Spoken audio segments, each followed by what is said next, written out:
What's up, everybody? Welcome back to Spectator Mode Podcast, episode 41. I'm your host, Keith Mitchell, and I'm joined with Carl May Smart in the upper right-hand corner, and Rob is at the bottom. What's up, folks? So, Diego did not join us this week. He's taking care of something, which is pretty sad because I think he was one of the other advocates of Google Stadia. So he's not here to defend himself today. So hopefully he's watching and he texts us and say, hey, stop talking bad about Stadia. But Stadia... But also, it also means that this week in gaming is going to be at least 20 minutes shorter. But he loves the game. He loves the game, and I love that. So yeah, Stadia is going to be one of the topics for today. Also have like Alyx, because I think I'm the only one here who is excited about that. It's going to be a short show, but when we say short, we usually mean an hour instead of 2 hours. So we'll see. Yeah. Let's see what happens here. All right. So first and foremost, again, I want to thank everybody who's watched our show on YouTube. We're getting more videos, more feedback from the videos on there, which is great because it's a small podcast. We weren't sure how this is going to go. Getting a lot of feedback on Audio Boom. You got a couple more ratings on iTunes. So definitely keep those coming. That's appreciative.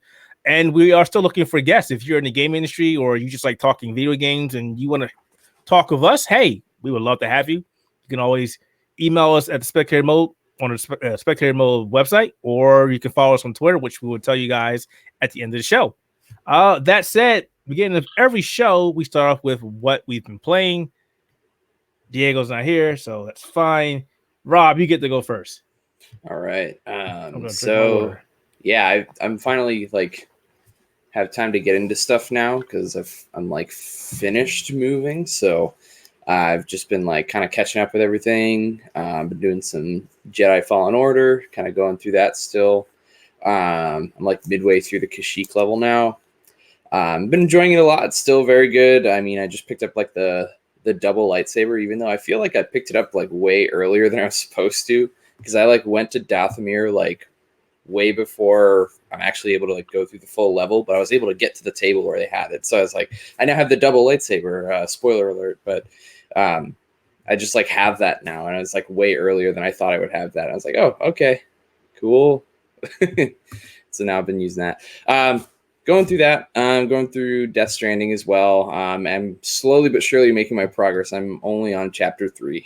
And I'm kind of realizing I'm at a point where I don't want to do side quests anymore, and I just want to finish the story, which, you know, makes sense. A lot of it's just kind of the same stuff over and over again. So I was like, yeah, I'll just power through.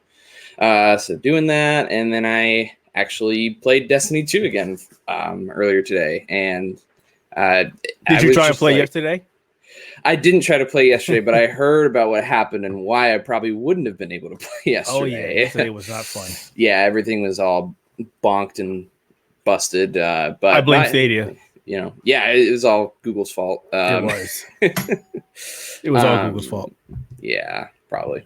But I just jumped in. I didn't really do anything special. What I ended up doing was I never finished the Forsaken story, so I just jumped in and did a bunch of that. Even though there's no real point to it, it's kind of just to get it out of my quest log because it's just been sitting there forever. It's good. It's good story content too. Definitely have to play that. It's definitely not bad. Like, I'm enjoying it. I just like the little mini bosses that I've been doing, trying to get up to the big bad, and it's been fun. So I've been doing that too this morning, and that's pretty much it for me. Also, it's a swan song for those who love Cade. I love that, man. Oh yeah, yep. Hated that. Hated they killed him off. All right, Carl. What about you, man? I know you've been busy with real life stuff. So yeah, I've been busy with real life stuff. You know, my tape and everything else is sort of running me overtime and running me ragged and shit like that. But I did actually get a chance to at least start Jedi Fallen Order the other day after the podcast. Very nice. What platform are you playing it on again? I'm on the Xbox. So, yeah, I haven't run into any bugs as of yet, but then again, I think I've only played like the first half an hour. Bugs. But it's like it was just very interesting and different, sort of the mechanics, like having to get used to actually, like when you do like the wall grab stuff and you're climbing and stuff like that. I'm used to that stuff being an automatic grab. Yeah. So you have to hold down a button in order to make sure he's clinging on, and half the time because I've been a PlayStation player most of my life, and I've only just really starting to get used to Xbox controllers. Boo. I keep messing up. I keep messing up the controllers. I keep setting up the buttons, so half the time he latches on for half a second, then drops to his death, and I'm like, mother. You know what? I used to think you had to hold on, but you don't. If you just jump on the wall, he just runs. He'll just run. Just tap it and let him run on the wall. Because there's segments later on. Isn't it a technique or something that you have to learn? Yeah, you have to learn that. Eventually, you will get. Yeah. So I don't have that at this point. No. Yeah, all the techniques in that game you learn. Everything in that game is gated, so you get to a certain point, and then you get a flashback of you learning it when you were a Padawan, and then you'll be able to do it. Yeah. I've really just landed on that the planet where the Jedi, like, it's hidden, nobody knows, it doesn't show up on any maps for like the first time. Not Dathomir. Don't go there. The dead planet. Don't go there. You get your double lightsabers. Yeah, he's on the first level. That first level. Banfalo, whatever the heck that is. Yeah. I'm at the very start. Yeah, so it's like I played through the bit where you're taking apart a Star Destroyer or something, and then you get this Darth Vader looking chick. You have a scripted fight with her, and then you get saved by the ex-Jedi. Yeah, the second sister. And then you get saved by the ex-Jedi, and she takes you off to the planet, and then that's sort of where I stopped. Yeah. So I haven't really gotten all that far into it because once again, Pokemon. That's it. Just Star Wars and Pokemon. Star Wars and Pokemon, man. I've just been sort of doing other things, like trying to get the retro collection up and running a bit more, get a few more games. But other than that, I haven't really had the chance to play much. So I'm hoping that once school finishes in another 2 weeks, I'm going to actually take some time off from everything and just enjoy some games. Good luck with that. It doesn't always happen. The best laid plans of mice and men doesn't always. I always like the other analogy. Everybody has a battle plan until they get punched in the face. So that's me in gaming. Speaking of gaming, I finally finished up playing Star Wars Jedi Fallen Order. I finished it last night. Obviously, as you know, so many articles out there. I've ran into some bugs, a lot of bugs, and I was helping leading the charge to get Respawn to understand that there's a lot of bugs in this game. And it's not just isolated to the PC version. They're everywhere. Xbox One has bugs, PlayStation 4 has bugs, a lot of different places. A lot of them are game breaking, so you can't play. I had to start over. So again, I finally finished last night. I think it's a great game. I loved it. There are some points where that I don't really care about, or I felt some places the story lagged out, or it took longer than it should have. But the combat's amazing. I think it's way better than what we see in Sekiro. I think Respawn did a great job there. Fantastic game. I want DLC, or hopefully EA lets them do another one. Or I'm sorry, Disney lets them do another one. DLC in a single player game? Are you mad, Keith? I mean, we've Uncharted. I want it. That game, God, the game is so good. I'm at the point where it's sitting there looking at me and it says, "Do you want to start a new journey?" And I'm like, "New journey? Do I get to keep all my cool stuff, or do I have to start over again?" Because as you know, from software games, when you do a new game, you keep everything, minus the important mission stuff. So if I get to keep my double lightsaber and all my acquired skills, then great. But if not, then I'm done. Because I think that's the bad thing about this game. It's so great, but once you run through it and you beat it, it's like, do I want to play it again? Yeah. Still haven't played Death Stranding. I'm going to wait for Thanksgiving holiday. My birthday is Wednesday. I'm getting older.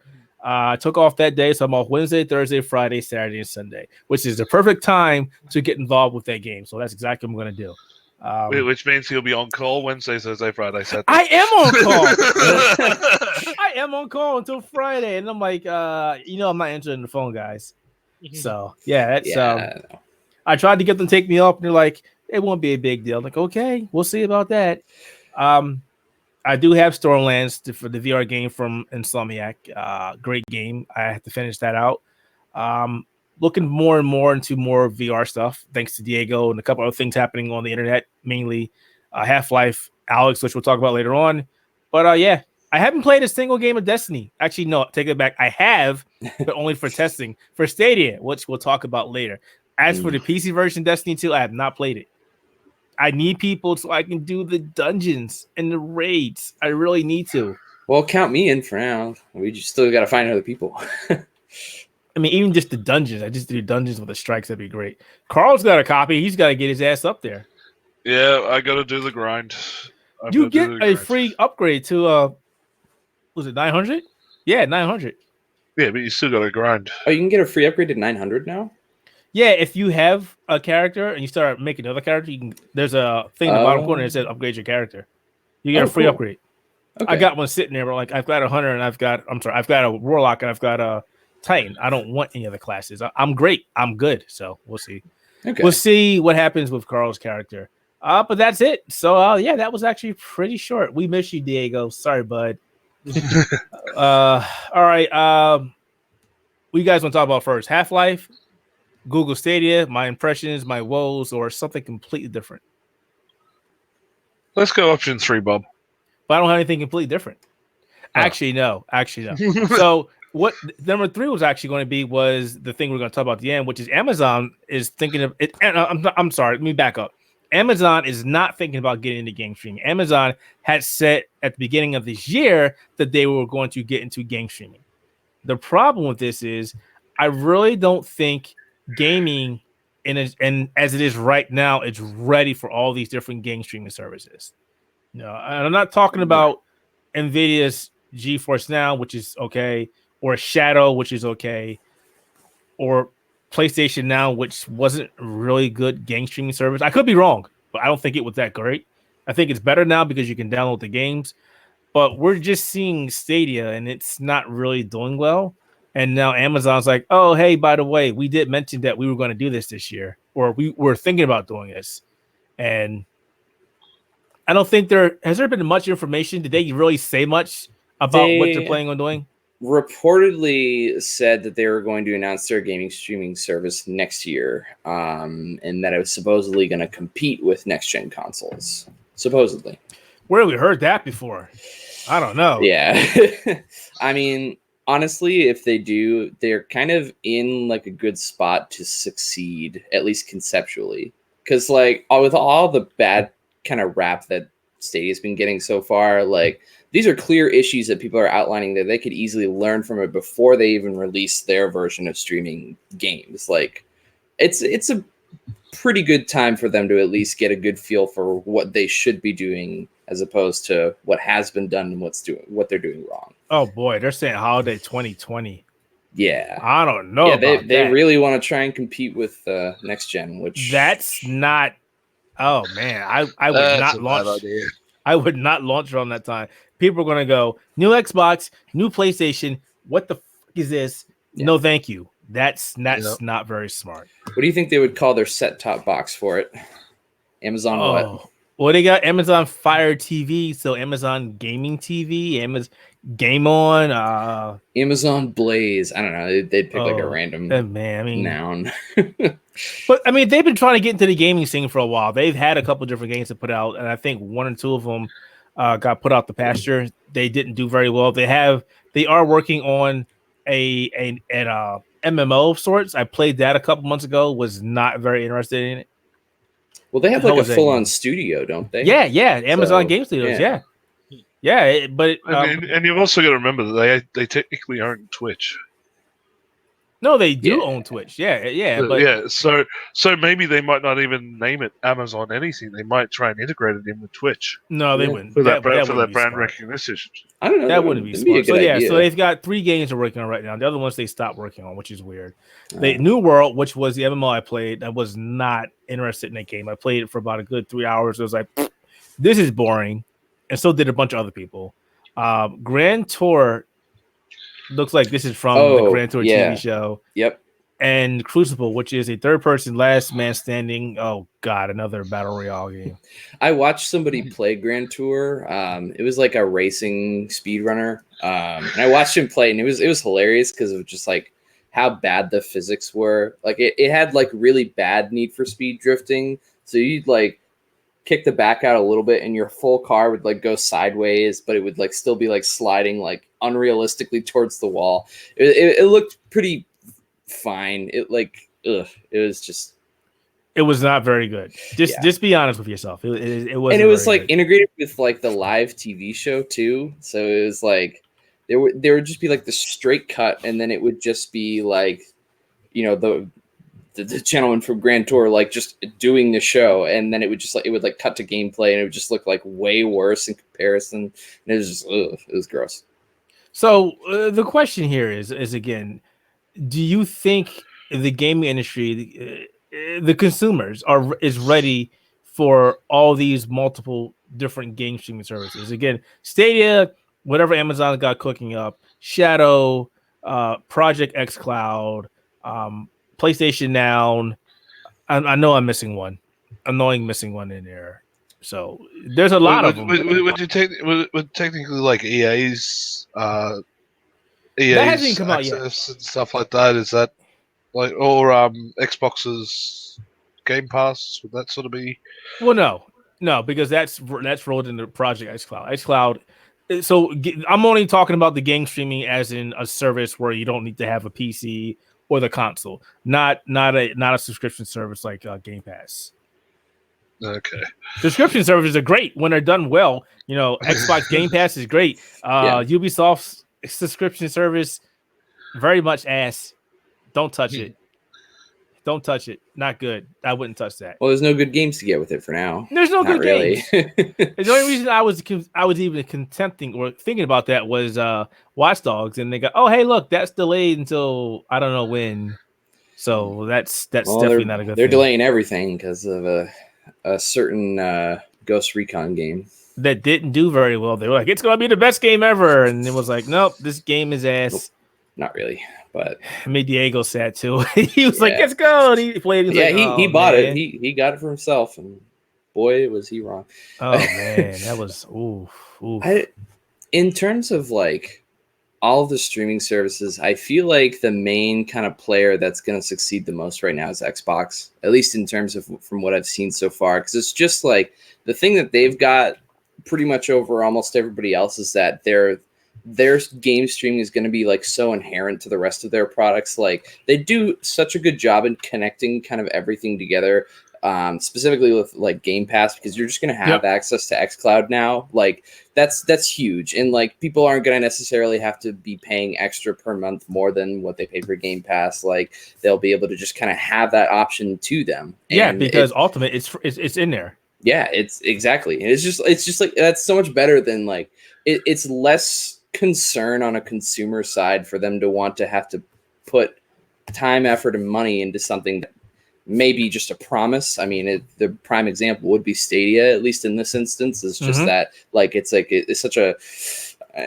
half-baked product kind of. There's just a lot of stuff that they said was coming that didn't, and like all of a sudden they're getting like performance drops or issues and stuff where they didn't expect it, and like other games will run fine, some won't run all right, and like it's just consumers aren't going to want to jump in on that, whereas like it's something that just comes along with a program that's already so great, gives you something else that you enjoy, like included with that. Like it's just setting themselves up for even more success than they've already got with Game Pass on itself.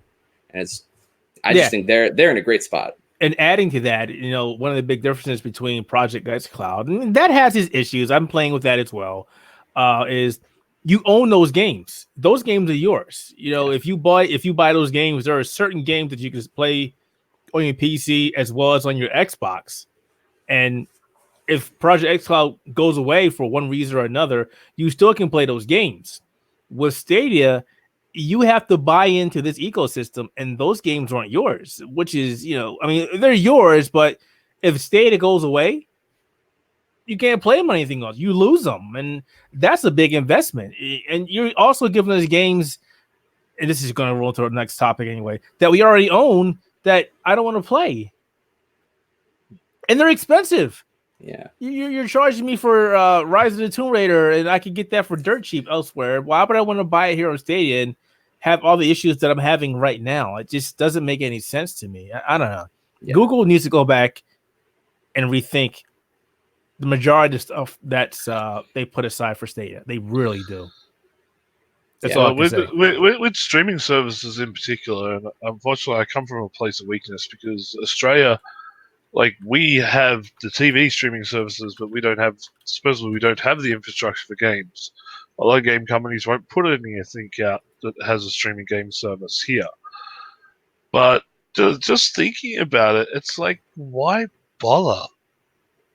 Like, name me one streaming thing that has come out in the last 5-10 years, gaming wise, that has actually fucking worked. Shadow is amazing. Yeah. It is. It really is. I will even say PlayStation Now is good. For certain games, it runs fine. Yeah. You know, and I'm not clowning game streaming. I do think that it has a place in the game industry, and I think it's amazing. You know, I can't wait to start talking about Stadia, because there are some things I think it does good, and there are some things I think it does very poorly. But game streaming as a general, it's still fairly young. I mean, this is pretty much just like where VR was a couple years ago, when everybody was saying VR is a fad, VR is not going to hang around, VR is not for everybody, and VR has taken off. You know, to a point where we've got games like Half-Life Alyx and again, Stormlands. That's all because of technology catching up to the idea. Exactly. I have a feeling that the biggest unfortunate situation with game streaming is because it's not a single stream service. Like, think about it in just pure digital sense, right? You stream something from Netflix, it's going to say, okay, your movie is this long, so if I preload this much and then just keep loading that same buffer the entire way through, you're not going to notice. Right. With a game, because you're having to take different chunks of data from here, all the way around, like, say, something like Borderlands 3, big expansive world, and you got to run around in it. It's got to reload and reload chunks all the time. A service through a PC, directly through a modem or something like that, it does fine, because it's just sending the packets of data, no problem. When you start having to stream an entire game from start to finish without anything being installed on the console as a backup or even as a base, that's where you start running into your problems. And especially as games are getting bigger and bigger and bigger, you know, we're looking at games now that we're pushing, 120 gig, 130 gig is like standard for a game these days. Well, that's something that they're going to need to solve.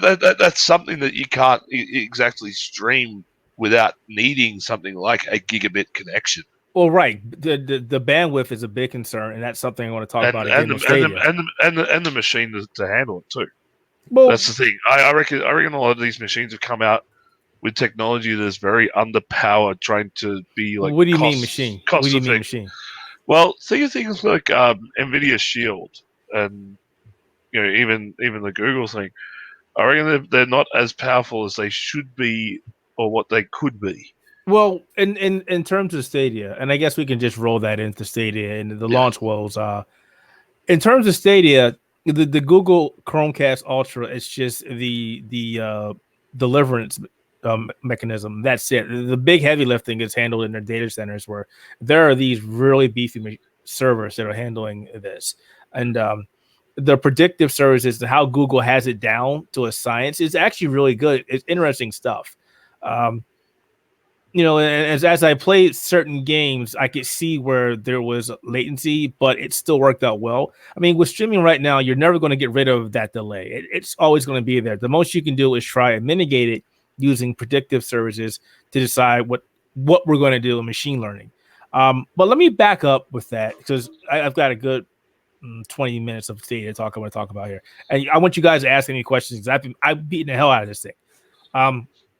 So like Diego, when we saw the Google Stadia announcement live stream back in June of 2019, we both pre-ordered the Founders Edition just because we didn't think it would be any good, but we wanted to see how the service would be. Fast forward to this past week, we finally both got our dongle and a controller, and I've been putting into its paces. I've tried it on a wireless network. I've tried it on a wired network.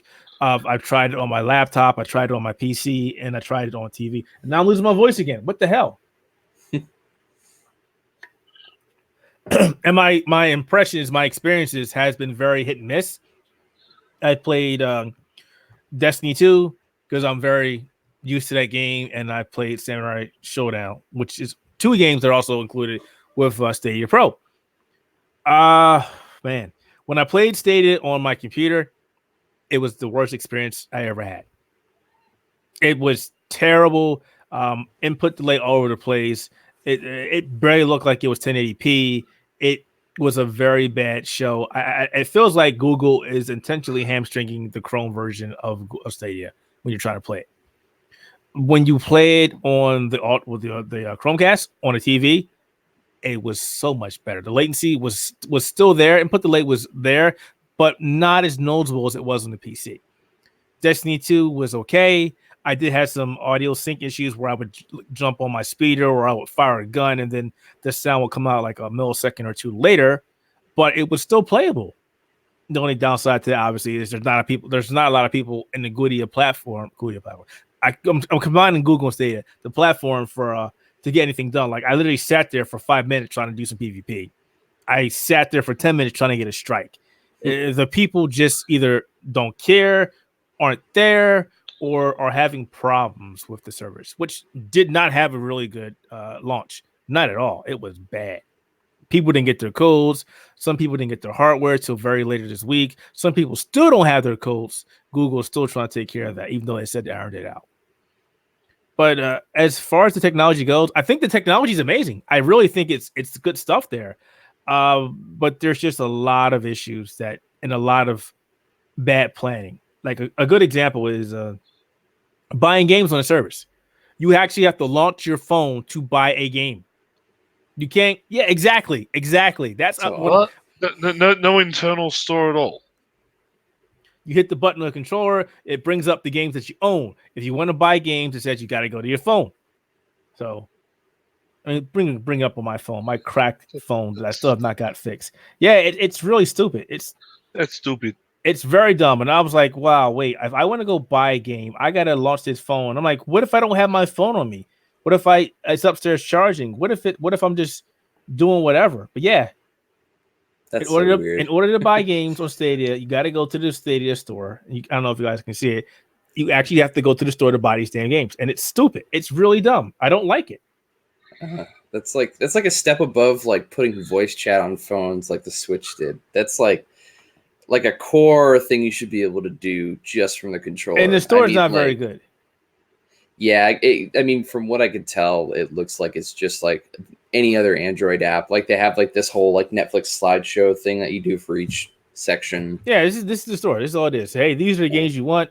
Slide back over. I keep hitting the button, and you just scroll up and down. Where is it? Yeah, you scroll up and down. You get the game you want. You say I want it. You buy it, and that's it. Yeah, it just kind of looks like why can't you just tone down YouTube? Why can't you just put it on the controller? You hit the Stadia button, bring up the storefront. I want this game, this game, and this game. Okay, thank you, and it's in your catalog. Be done with it. I don't understand how that's so hard. What's the internal memory on it? There is none. None. No internal. That's probably why. No, it does it from the store. It does it from the blah blah blah blah the servers. Even when you buy it on here, it doesn't put it on here. It basically unlocks the game on the server, saying, "Hey, Keith bought this game. Unlock it for him there." Done. Does it go through like Google Pay or something, or is it like its own thing? Yeah, it's all Google stuff. Okay, well, maybe terrible. That's the reason, I suppose, because then they can just do it directly through like the Google Play Store, and they assume that everybody has that. I'm not going to defend it. All it is a lock. It says, "Hey, Keith bought this game. Put it on his screen now. Done." It's no different when I went to Samurai Showdown and I said, "Hey, I want this game," and it popped up on my screen. So he got this game now. I don't understand why they did this. That's weird. It's terrible. Yeah. Maybe they need to plug in more hard drives in the server. They're like, this is the future of gaming, and I'm like, but this Nintendo Switch even does this. I can buy games on a damn Switch. I don't understand this. Yeah. Xbox Live, PlayStation Now, everybody, you can buy the games right then and there. Forcing me to have my phone on me to buy a game, it's just dumb. That needs to get rethought. That's a bad look. So with the actual interface of the Strata, does it actually have like a base interface, or is it just sort of like it brings up sort of a Steamish menu, or that's pretty much what it does. That's all it does. Just a Steam type menu of saying, "Hey, here's your games." Oh, so it's like Steam overlay. It literally looks just like this. So this is Destiny 2, and then if I scroll up, it says, "Oh, hey, these are your other games. These are other games you have," and you say, "Okay, I want to play this game." You hit the button, and then it launches the game, and it's done. That's it. That's it. That's like no web access, no nothing. Nope. It's like literally, here's your games. Nope. Piss off, asshole. Nope, just that. That's all it is. You need your phone. I suppose if you want just your games, yeah, okay, sounds great. But if you want to actually do anything, the fact that you have to bring up your phone to do anything, that's stupid. No internal nothing. Nothing. I really wish there was a way on Stadia to actually measure your latency input or your latency delay, because there is none. And I know a lot of people have been measuring the input delay using controllers and comparing it to Xbox One and PC. I don't have that ability. I'm not sure how they do that. And honestly, I would love to know how to do that, just so I can do some testing on my own, because I can definitely see a delay there. I can't tell you if it's 150 milliseconds, if it's 180 milliseconds. I literally can't tell you, but I would love to see it, because Google keeps saying, "Hey, this is better than the Xbox One or PlayStation." But when I'm playing Destiny 2 and I'm hitting the button and it fires a split second later, but I go on my Xbox and it goes, I hit the fire button, it's firing as I hit the button. That's not better. That's worse. Yes, I know it's streaming. Yes, there is a certain expectation that you need to be aware of, because you are sending data up to the cloud and then it's sending it back to you. But don't come back and say this is the best of the best of the best when it clearly is not. That's a problem. That's a big concern. Bullshit. Yeah, a lot of it is marketing. Yes, a lot of it is marketing. Speaking of, one of the biggest things they tried to get you to buy Stadia was, hey, if you become a founder, you can get your name, so nobody else can take it. The fact that you said that's kind of a problem. I mean, yeah, there's nothing else you can kind of bump up to get people to go use Stadia. You can get your name. It's not ideal. You know, hey, if you become a founder, we'll give you an interface on your system. Oh man, the founders, God, it's so much a slap in the face to all of us. I mean, the general consensus is Stadia's technology is a good idea. It has a place, but the problem is it's not there. It's not overpromised. Yes, we are beta testers. Yes, we are. Beta testers. Yep. For something that overpromises and underdelivers. What a shock. I mean, I can go further. They say resolution up to 4K, up to 60 frames per second. Destiny 2 on Chromecast is not something. 4K. Show me anything that would get that damn thing up to 4K, and I'll call bullshit. Like, unless she was playing something like Mario Brothers or something, then maybe it's a good idea. I'll keep coming back. It's a good idea. That's all I can really say. It's a great idea. And we're not saying any different. Like in theory, it's a good idea, but in practice, as I said earlier, we are still probably about another technological leap away from it being a decent, viable platform. Here's another issue that I found, and I'm really not frustrated, just shocked that all these people who are, quote unquote, game journalists that tested the Stadia never pointing out to people, and this is a big deal for a lot of people in the gaming space, is you cannot capture gameplay on Stadia outside of Google's interface. Right now, Google gives you the ability to capture up to 30 seconds of gameplay. And it drops the frame rate, it drops the resolution. It's not good. But you cannot use capture cards. You cannot use capture cards at all. That's a problem. So what happens? I've tried it with the Avery Media Live Gamer 4K. I tried it with the Avery Media Live Media Mini. I've tried it with my Elgato HD60S, and all three do the same thing. For a split second, you'll see the Stadia interface. And then it goes and says, "Oh, sorry, HTTP, you can't see this. Sorry," and it blocks it. So that means weird. You can't stream it on anything. The only way you can stream Stadia is if you use the software recording using Chromecast. Has anyone? 30 seconds. Yeah, So 30 what? seconds. Fuck that shit. It's less than a GIF. Has anybody started looking at the internal programming on this thing yet? No. This is still too new. This is way too new. I don't think anybody has any time or any vested interest. Because the only reason why I'm saying so is asking is because, let's face it, I have a feeling that this is going to be one of those things where the modding community is going to make this better than. No, you cannot mod it. You cannot mod this. No. So you can't sort of put an APK through and. No, this is completely gated. You cannot touch it because this is all being beamed to your Chromecast or your browser. There's nothing to touch here. Modding is completely dead for Stadia. You will not be able to mod. None. No modding. This is a very limited product. You can stream games to your location, and that is it. The problem that I'm having is when Google was developing this, it's like, did you actually? I'm out. Did you actually have gamers talking to you about this? And this was my issue when I was saying about this when they first announced it. It was like, who do you have testing this? Who do you have? And I don't mean your precious influencers. I mean actual gamers, the people who actually play around, test this shit. Because you can't mod it, you can't stream or capture gameplay on it. What am I going to do with this? That's the thing that confuses me the most, is that it just straight up blocks it from you. Like, you just can't do it. And I mean, I get maybe if they're worried about network concerns, if you're trying to stream and upload at the same time, here's the problem. Your quality. Here's the problem, and this is where Google really messed the hell up.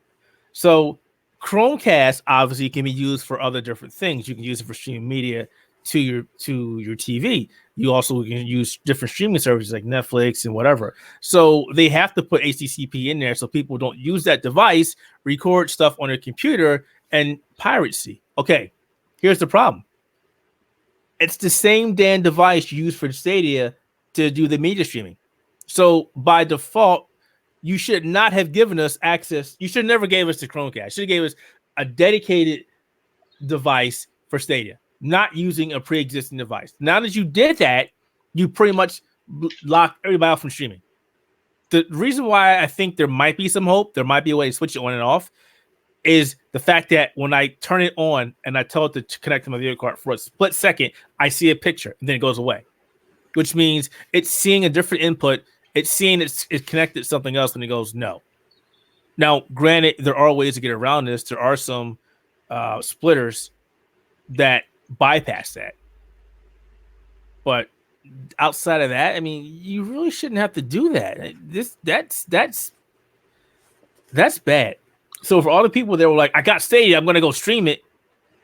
No, you can't do that. Sorry, it's just no, it doesn't work.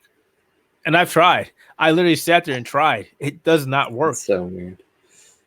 Yeah. So I did have a question about your Chrome experience though, because I've just been like looking at a few impressions from like outlets and some other influencers and stuff, and they were saying that their Chrome experience was better than their Chromecast experience, which was odd to me because I didn't understand that. So I was just curious, like, were you using like mouse and keyboard as your main input? Okay. I was. Now I do know that the reason why there could be some slight differences is the fact that mouse and keyboard is very precise. Using a controller with the Chromecast or with the browser is a little different. Yeah. There is some latency when you press a button on a controller for it to be delayed. With mouse and keyboard, it's 1-for-1. It's instantaneous. Yeah. So there's a reason why I can see that. I also think there's a lot of people out there that aren't really paying attention to how they set up Stadia, because I will tell you this: when I first connected Stadia using my Chromecast on my TV, and I saw some delay, and I was like, "This is weird." And then I was like, "Wait! These are TVs. TVs have gaming modes. If you don't use your gaming modes, you're introducing more more latency than you really need. Because obviously, when you have a smart TV, it's also introducing a lot of processing that you don't need. It's helping to make the signal better, helping to make the picture better. Well, if you drop it in the game mode, you get rid of that crap, and you get some I don't want to say broadband or bandwidth back. You get a drop in latency, and so instead of it being like 4 milliseconds, it may drop down to 2 milliseconds, which is why TVs don't have gaming modes to help you get around that. But even still, when I was playing on TV, it was very noticeable. Again, my Chrome experience was better, but my resolution was crap. My frame rate was crap. I put a video on YouTube playing Destiny 2. It was not good. It was terrible. Now, if maybe Google fixes how Chrome is, maybe they, like I said, maybe they're purposely hampering it. Who knows? But if they were to fix that, I would use Stadia strictly for the browser experience. But then it defeats the purpose of having the Chromecast. It's like, why? Why do you have this? This is weird because I heard from other people who were just using their Chrome browser, and they had like some like stuff with like darker areas where you could like very clearly see compression. But like a lot of people said that they had like a really good experience with just their Chrome browser, at least compared to like their Chromecast or whatever that would be like on the other side of the room, whether it was wired in or not. They would have like clear differences in like quality and like issues with latency and stuff on those. I just think it's odd that you're having a completely different experience than a lot of other people. I mean, it makes sense. Yeah, it could go very, to how they have their stuff set up, what they're used to. Like, if anybody's gonna have a different experience with anything, it's Keith. I consider myself a power user. When I looked at Destiny 2 on the Chrome browser, and I looked at my Destiny because I had them side by side, and I had mine running a 1080p on my PC, and I had the browser open at the same time, and I'm like, yeah, there's a big difference here. The textures were muddy. There was definitely a lot of compression going on. No, and it was locked at 1080p. No, that was terrible. No. That was really bad. I would love to talk to people that said they had a different experience. I would love to know, what did you see? Where did you come from? Are you used to playing on a console or are you used to playing this game on the PC? Because Destiny 2 for me is the game that I can compare across different platforms because I played it on every platform. I know how it plays. I know how it responds. When I saw it on Chrome, I was like, no, this ain't it, Chief. This is bad. Yeah. I was not happy. I was not happy with that at all. Yeah, I imagine a lot of the comparisons are being made to console because that's just like the easier go-to. Whereas like, there's probably less of a majority of PC players, which I won't agree with, but like a lot of people, outlets and stuff will compare it to that just because it's the, that's the kind of their catered audience, I suppose. But what are you saying, Mace? What you about to say? Well, I was just going to ask one last question because, like, just hearing about all this, I'm not sold on this thing whatsoever. I wouldn't expect anybody to be all the impressions so far is, again, technology's there. This is not ready. Don't buy it. But I have to ask the question that seems to be the one that just about everything has now. Does it have Skyrim? No. It doesn't have Dark Souls either. Holy crap! It does not have Skyrim. For the first time, there is a console or a service that does not have Skyrim. It does not have Skyrim yet. I would love to see Dark Souls in this game with the input latency. I would love to see that. Finally, some challenge on Dark Souls for you. That would be awesome. Bring us Dark Souls on this. Bring us Dark Souls. I mean, right now it's Assassin's Creed Odyssey, which may be challenging to play with the latency. Final Fantasy, Metro Exodus. Any shooters on this thing, it's going to be hard to play. I'll put it that way. Yeah. Any shooter is going to be really hard to play. But, they seem to think that this is it. Yeah, I might put some money down to buy Glint to check that out. But, nothing else here. Nothing. And even then, I've heard impressions of that game. It's just kind of like, okay. Some people are saying it's okay. I want to experience it. The problem that I have is they don't even give you a demo. They don't say, "Oh, here's an hour of this game. Check it out." It's like, nope, drop the money down. And if you don't like it, too bad. Sorry. Is that $60 too? No, this one is 30. Okay. Yeah, Glint's 30. Everything else is up there. I'm like, no, I don't want it. I will say this. That's been something across the culture, though. Just to switch off for a second. Yeah. Demos have become a dying breed. I wouldn't say that. I mean, yes and no. I love what EA Access does. You get 10 hours. EA Access does a good job with that. But the thing is, like, having actual demos is a very dying art. Yeah, it is. Nobody really bothers putting them out anymore, which really sucks. Was for a couple of reasons, and a developer had said that a while ago. Yeah, because we find something and find something sucks, we won't buy it. Exactly. Yeah, and that's the problem. They'll be like, "Hey, this is not a true representation of the game. This is a game that's in development. It's not ready to go. And all people say is, hey, I'm playing this game. I'm playing this game. This game sucks. It's not the full game. It's not done yet. It's got a year of development to go. Why are you doing this? Stop. But it's the same thing with early access games. This game is not done, but hey, I fell to the floor and I died. This game is terrible, but it's still in development. What are you doing? Yeah. There's plus like people will like go watch Let's Plays and stuff. So like people who get it early access, like they get the full game like a week before. Yep. People will just watch that too and just be like, oh, okay, this is a game that I want or don't want, and then they just kind of make their decision from there. Which understandable, it makes sense. It's so low effort on their part. They just watch them do it, and then if they don't like how the game looks or plays, then they don't have to. And then that's kind of really all they need. Yeah, I mean, I'll leave it at this. If you're thinking about checking out Stadia right now, I would not do it. I think the Chromecast experience is a good thing. It's not perfect. I do see some inklings of success there. It's just not ready for prime time. For everybody who's picked up the Founders Edition or the Premium Edition, we are glorified beta testers. And if you're not happy with it, send it the hell back. That's all it is. Don't buy games if you don't want to play the games. And if you do buy games, you have up to 2 hours to play them. If you play it longer than 2 hours, you're stuck with it. So be careful with your money. I may send mine back. I am not convinced. And that's $130 I like to have back in my pocket. So I might be getting rid of that. That said, if you do have Stadia Pro and you have it lapsed, this has been going around. People don't have a clear answer, but Google has finally said it, that if you have Stadia Pro and you get the games to come with it and the subscription lapse, you lose access to those games. But if you renew that subscription, you get them back. It's PlayStation Now, the same thing. Xbox Live, the same thing. So that's dumb. If you don't pay for Xbox Live, you lose the games that are on Xbox Live. It's as simple as that. So I'm done with Stadia right now. No, I don't. No, pass. Why do we want a digital future where we don't own anything again? Because it's just the way the future is. Convenience, deliverance. Anybody watching this, support your brick and mortar stores so they don't disappear from the landscape, or else you do not own your goddamn games. I don't want to argue with that, but Steam is it's a perfect counter argument to that. There is the PC gaming landscape is digital games.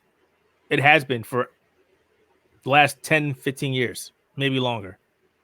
So there's nothing you can do about it. That is the future, unfortunately. Yeah, but it's just how they do it. Luckily, Steam is one of these companies that doesn't actually end up pulling shit because the license expires or something like that. I mean, you can't fight them. When the publisher says, pull it, you got to pull it. Yeah. All right. So no more Stadia. We're done talking about Stadia. So there was a game announced recently, and a lot of people who are fans of first-person shooters and Half-Life, like myself, are extremely happy. And no, it's not Half-Life 3. It's Half-Life Alyx. It is a VR. I want to say maybe one of the first AAA VR games. Carl's like, I don't believe this. It's not Half-Life 3. It's not Half-Life 3. It's not even Half-Life 2 Episode 3. Wow, see someone else remembers that. I remember. Remember that? I owned the orange box. It was like, hey, Episode 3, and they were like, no. Nope. No Episode 3 for you. We're done with you. Because we don't like finishing game stories. We don't like anything with the number 3 in it. Yep, that was supposed to finish off everything. Nope, we're not doing it. So we won't talk about that. But yeah, Alyx basically follows the adventure of Alyx, who you guys met in. Was she in the first one? I don't remember. No, she was probably the second most important protagonist in Half-Life 2. But she was not. I don't think she was in the first one. But this game is going to follow her. This game takes place between Half-Life 1 and 2. So, yeah, no Half-Life 3. And it basically gives us a rundown of what happened between those two games. It's also a big push in VR, which is why Valve is doing it. No, I know a lot of people aren't happy about this, but I'm just happy that they were finally giving us a new game in the Half-Life universe. I could probably do without the VR, but from what they showed us, it looks amazing. I really want to play it. The gunplay looks good. I'm giving the trailer a watch now, and like that opening spot where the head crab jumps at you. I'm like, no, fuck this shit. Come on, that's the fun part. I'm out. Fuck that shit. No. That's the fun stuff. I'm still traumatized from fucking Mortal Kombat 10 throwing fucking spiders at my fucking face. Oh jeez. During the fucking crypt, man. But like I will admit, like the graphics and stuff on it absolutely look amazing. There's some great ideas being shown off. The graphics look phenomenal, and the art design looks great. I've always loved the art design of Half-Life, and this looks good. This looks very, very good. Like the collision detection and everything else in this looks absolutely brilliant. It's going to be interesting to see what they come up with, but at the same time, 3. Count to 3, for fuck's sake. Well, the good news about this is Valve did come out and say that they will give us more Half-Life games. See, yeah, and that's kind of what I feel like this game is trying to do. It's just like, it's a test in a lot of ways. For one thing, mainly it's a test of who cares about Half-Life anymore, which, is understandable. That should be their main concern, which a lot of people do. I'm not saying that they don't, but it's like, it's clear that they're trying to see if there is an audience for, something more if they decide to go through that. So it's like that, but it's also kind of like to see if, how far can VR go, or how far does it need to go to get to a point where it can be more mainstream than it is. And I mean, we've already seen that with like Stormland and stuff, but now it's like they're taking a property like Half-Life and like putting it as like directly to a VR game. Like there's not going to be no standard version of this game. This is just going to be a VR game that you could play. And like, it's just interesting to me. They're putting out several different ideas kind of all in one package here to just kind of like test the waters and see like where are they going to go from here, which I like a lot. The cool thing about this is, like you said, it's not going to be a basic Half-Life game, and I think the draw here is, hey, this is Half-Life. You're going to want to play this game, so you're going to have to get vested in VR. So it does a couple things at once. Helps sell a couple of indexes too. Well, yeah. See, this is where I sort of, as somebody who doesn't own VR, that's where they sort of lose me. It's like, oh my god, you have to have VR in order to do this. Whereas I think, and as much as I criticized it back in the day, this is where I'll give Resident Evil 7 credit. Is that they had a way. Whoa! You're going to give that game credit? You hated that game. I know. I was a hater, man. Oh man. You were not a fan of that game. Read that review on the Outerhaven.net. Oh, where I praised the game as a VR horror game that it does absolutely great things with technology, but it ain't a Resident Evil game, folks. And but at least with the game, you didn't have to have the VR in order to play it. I think this is a good move. The VR added to the experience, but you weren't required to have the VR to do it. And that's what I wish a lot more VR games would have, was like have some sort of mode where you don't have to, the VR enhances what you're doing rather than being the main.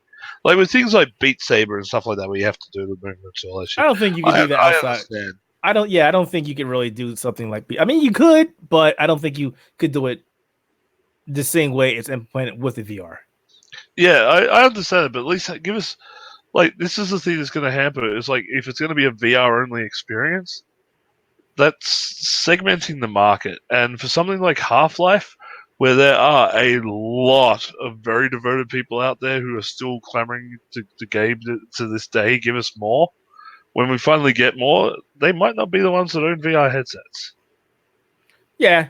I think, but see, I'm gonna play devil's advocate. I'm not trying to push it, but I think we're at the point now where VR's got to the point where it's cheaper than it was when it first came out. No, seriously, it is. Cheaper when it first came out, but I'm still having to go put down a grand if I want to go and buy any type of headset. That's ridiculous. I guess because you live in Australia and they're fucking you over, man. Well, yeah. I mean, the Rift S is $400, and I'm sure it'll go down. The Quest is $400, and it will go down. Obviously, if you want the creme of the creme, the best of the best, the Valve Index, which is $1,000, is it? but it comes with those really sweet knuckle controllers. That is like the top of the line VR experience, which they're bundling this with as well. If you go to their website, it shows. Of course. He's like, hey, I'm really hoping they don't go. If you want the best version of this game, you must play it on here. Please don't do that, Valve. That would be dumb. Don't do that shit.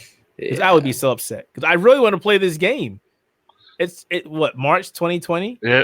Valve Index not available in your country. Well, thanks. Fuck you. Man, I'm watching the trailer again, and it's like, wow, this looks so good. I think the closest I can get is HTC Vive. No, that's expensive. I'm talking your high end stuff. That's still expensive. Yeah, $940 Australian. Yeah, I mean, the only thing that I didn't like about that trailer, was where we heard Eli. Eli obviously is one of the Gordon Freeman's friends. The gentleman who was played by the actor who played in Benson, Robert Guillaume. I can't pronounce his last name, and he passed away back in 2017. So when I heard Eli, I was like, "That's not the same guy." You can tell right away. Like, damn it, I missed that man, because that voice, and it doesn't resonate with me. I know the actor, and I know the character. When I heard that voice, I was like, "Oh man, why couldn't you guys give us this game before he passed away?" This is no.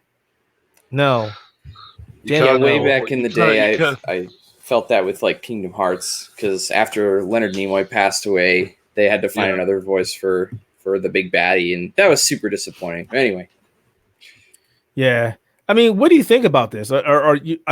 We talked about this briefly before we started recording. I think I'm probably the only Half-Life head here, but what do you guys think about it?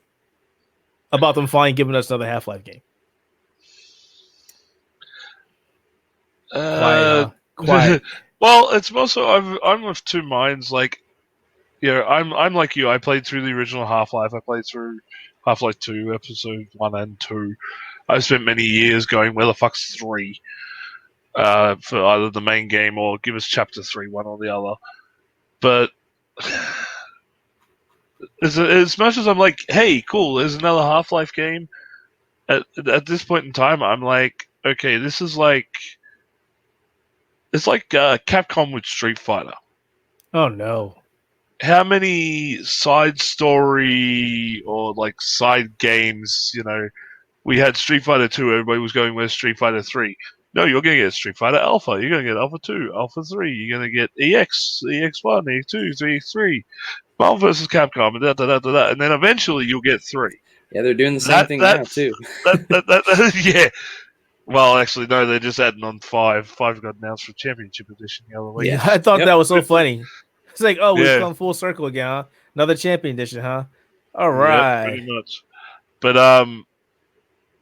that's sort of how I feel like this is with the announcement of this game. It's like, oh, we're giving you a side story because we want to try it and see how VR works and whether we can get a game to work with VR. And it's like, why though? Why are you giving us a side story instead of giving us what we really have truly been begging you for the past, God, how long? Are we pushing nearly 20 years on this one, Keith? About that. Now, I will say to their defense, we don't know if they're really working on the 3 or if they had a 3, or we don't know anything. They could be blowing smoke up our butts. Or maybe Alyx is 3, and at the moment they're doing it under a code name. No, this is definitely not 3, because this game is weird because it's acting like a prequel and a follow-up at the same time. This game is in a weird position, very weird position. I don't know. Yeah, in terms of the the whole convincing thing, because I don't necessarily think that it might be like a VR game for the sake of making Half-Life 3 VR later on. I think it could just be as a proof of concept for just VR games in general. Like if they decided at some point to move on to something that isn't necessarily a Half-Life property, but they want to actually go dive into creating VR games more. Oh my God, this is also a good taste. Portal in VR. Yeah, Portal that's VR the thing. So give me Portal in VR, man. Well, here's the thing. I think the moment Valve started getting invested in VR, and then because remember they did Steam VR and they started working with HTC Vive, and then eventually they broke away and they made the Index. So they are 100% invested in VR now. I think we will see more VR spinoffs of their popular titles. Obviously, this one, I think we definitely will see a VR based Portal because it's a no brainer. It's a no brainer. I'm pretty sure we'll see that. But yeah, this is definitely a proof of concept to see what they can get done in Half-Life 3. I definitely will say that Half-Life 3 will not be strictly VR because that would be shooting himself in the damn foot. If we ever get that before we die. That's not a joke. That's serious. I know. I know. Yeah. Wow. I mean, if you guys want a history lesson, I remember when Half-Life 2 was coming out, and I was working in the school district as an IT person, and I was there when Steam first came on the scene. It was like 2004. Yeah, 2004. And I've been at this company I'm at now that's been through so many different name changes for almost 15 years. So yeah, I left the government and came over. So yeah, it's been about that long since we got another Half-Life game. Half-Life 2 to this Half-Life game. Not counting episode. I can still remember going back on the original Half-Life and being amazed that it was one of the early games that came out on a CD. Oh, games on a CD. We've definitely transcended that, haven't we? Yep, and then they brought out Blue Shift and everybody's mind exploded. Remember Blue Shift? Wow. Yeah, I remember Blue Shift, man. And then they finally got around to announcing 2, and it was like, what? It's going to be episodic? What's episodic? Oh, that was so much bullshit when they did that. And then it was like, all right, this is working out. This is working out. This is good. This is good. We got the 2. 2 is amazing. Wait till episode 3. Wait, you're not getting episode 3. Like, what? Why? Why did you do this to us? Yeah. You know what? The more I talk about this, the more I really can't wait because it's been a long time since I've been excited. I'm actually tempted to go and fire up the old Half-Life now. Well, honestly, me too. I wouldn't do that. I wouldn't do that. I do the what is that game? God, what is that? The Half-Life reimagining game. Black. What is it? Black. Oh, I know what you're talking about. Yeah, it is Black something. Black Mesa. Black Mesa. Yeah. Yep. Black Mesa is it Black Mesa Remaster? Yeah. Yeah, and it's on Steam. Black Mesa. Okay. Yeah. Definitely check that out if you want to go back and just play some Half-Life. Yeah. That one's the first one. I think somebody else is doing a Half-Life 2 remaster. I may be wrong. Let me take a look. Let me see here. There's a Half-Life 2 HD remaster texture map for Half-Life 2. And I know somebody else is working on one. Yeah, I don't know. It may be worth a stroll down memory lane to play it again. I mean, Half-Life 2 looks like it holds up still. Yeah. I mean, I have them both because I had Gmod when I was like in high school. So I played with that, but like I mean, I think I played like the actual Half-Life 2 for like maybe like the first hour. That was like years ago. Granted, when the game first came out, I was a very young child. I won't say how young, but I was very young, so I never actually played it originally. But I played like the first hour, and I was like, this game is like, I don't know. I was intrigued by it, but I never went back to it. Oh man, I was just thinking about when Half-Life 2 first came out, it was getting people sick because of the frame rate and the FOV, and you actually had to change it. I was one of those people that got sick. The motion sickness came in. I was like, wow, really? I've never, wow. It was Half-Life 2 was making people motion sick. And the other thing I remember about Half-Life 2 was the fact that it was one of the first games that came exclusively on Steam. And you had to have Steam installed, and everybody was like, why do we have Steam? I hate the service. It's shit. It's never going to catch on. It's destroying gaming. And here we are. Hey, here we are. Look at Steam how the now. turns table. Oh, my God. It was a major turning point for PC gaming. It really was. Oh, yeah. And just to think about it, it's like, wow, I sound old as hell now talking about that. And thinking about that. Face it, Keith, man. We're old, brother. We're old. The other Half-Life is a Black Mesa Zen. It's a campaign of the Half-Life Black Mesa remake. Definitely give that a try. It said it's not complete, but I've been watching it and it looks really good. I would definitely check it out. Black Mesa Blue Shift. Let's go. I mean, I could do it without Blue Shift. I mean, it was good, but I would love to see Barney return. I liked his character. Yeah, Barney was cool. Barney was good. We'll never see him again. Nope. Sorry, Barney.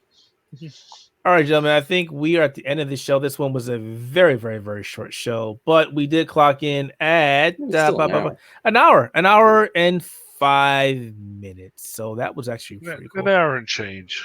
Like I said, guys, we will likely not be back next weekend because of the holiday. I'm not gonna eat turkey or anything, but I'm gonna sit there and play some games and try and get some sanity back from my job. Turkey. I'm gonna eat some turkey. I'm not gonna like my family gorge on turkey and like I can't move. Well, it's your fucking problem.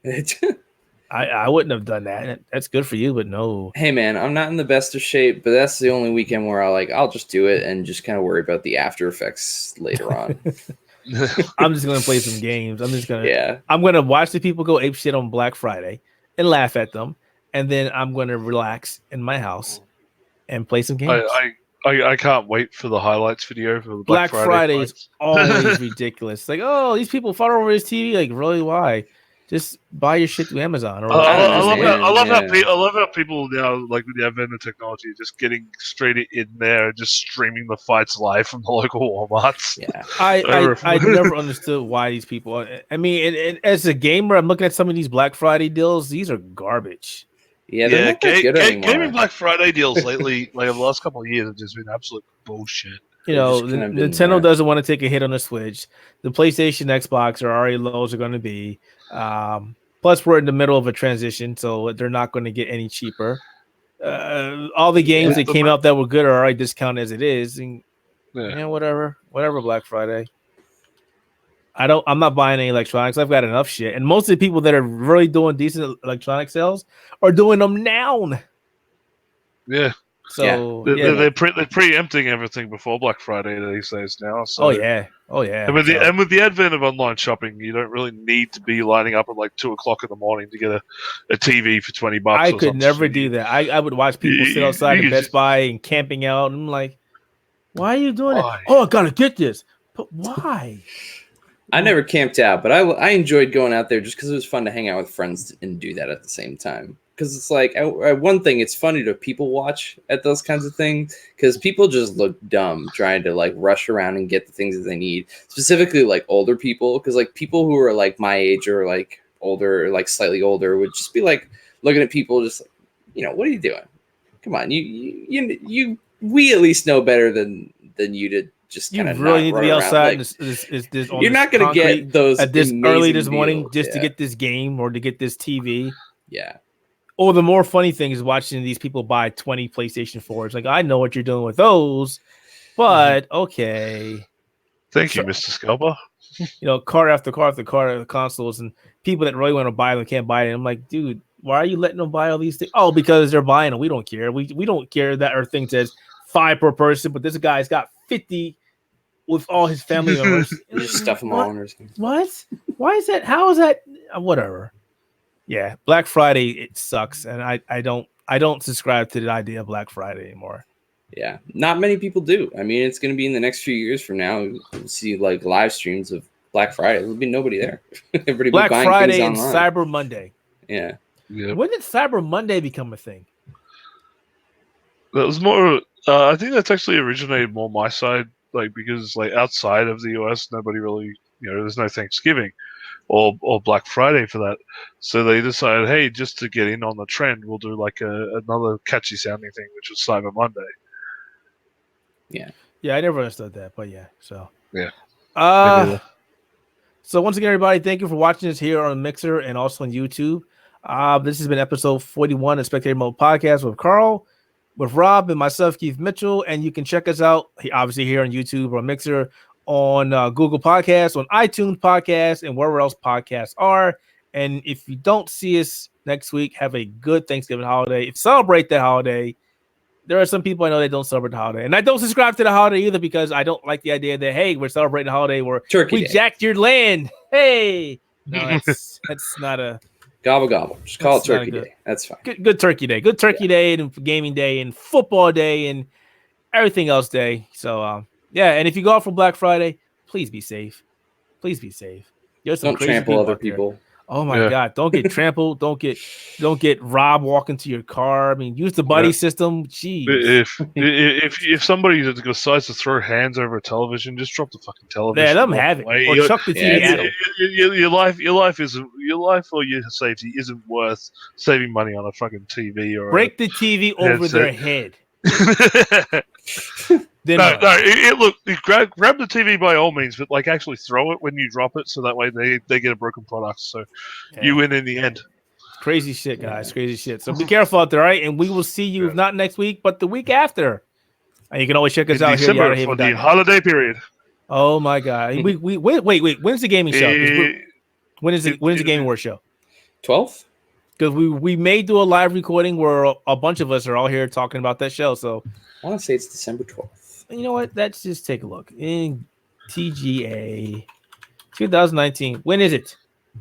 You know what? And it brought me everything else but what I wanted. God damn it. I think it's December 12th. Yeah. So yeah. I'll actually be here. Yeah, no, we will let you guys know what we plan on doing. We will laugh at the Death Stranding awards show. Oh God. All right, with that, we're out of here. Take it easy, everybody. See ya. Peace.